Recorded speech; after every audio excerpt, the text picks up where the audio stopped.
नमस्ते दोस्तों, मेरा नाम नीलम विजय है और आप सबका हमारे चैनल सुविचार सरप्रसंग हिंदी कहानियाँ में आप सभी का स्वागत है। आज की कहानी है भूतकाल का भविष्य फल।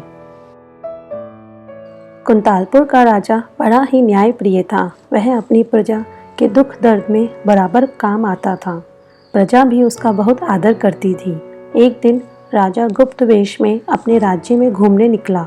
तब रास्ते में देखता है कि एक वृद्ध एक छोटा सा पौधा रोप रहा है। राजा कौतूहलवश उसके पास गया और बोला, यह आप किस चीज का पौधा लगा रहे हैं? वृद्ध ने धीमे स्वर में कहा, आम का। राजा ने हिसाब लगाया कि उसके बड़े होने और उस पर फल आने में कितना समय लगेगा। हिसाब लगाकर उसने अचरज से वृद्ध की ओर देखा और कहा, सुनो दादा, इस पौधे के बड़े होने और उस पर फल आने में कई साल लग जाएंगे। तब तक तुम क्या जीवित रहोगे? वृद्ध ने राजा की ओर देखा। राजा की आंखों में मायूसी थी। उसे लग रहा था कि वह वृद्ध ऐसा काम कर रहा है जिसका फल उसे नहीं मिलेगा।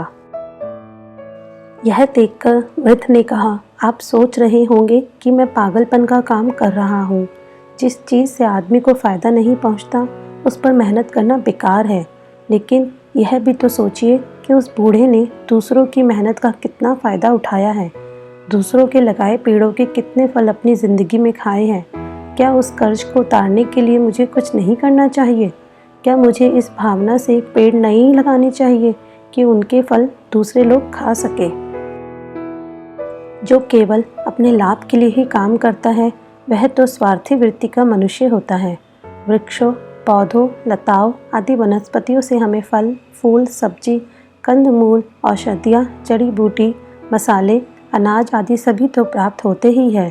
साथ ही उक्त सभी वनस्पतियाँ हमारे जलवायु और पर्यावरण का संतुलन बनाए रखकर वर्षा, नदी, पहाड़ और समुद्र का संरक्षण भी करती है। इसलिए आइए अपने आने वाले का भविष्य बनाएं और पौधे लगाएं। सदैव खुश रहिए, जो प्राप्त है वही पर्याप्त है। Please subscribe to the channel for Hindi Kahaniyan Stories and don't forget to like, share and comment. Thank you.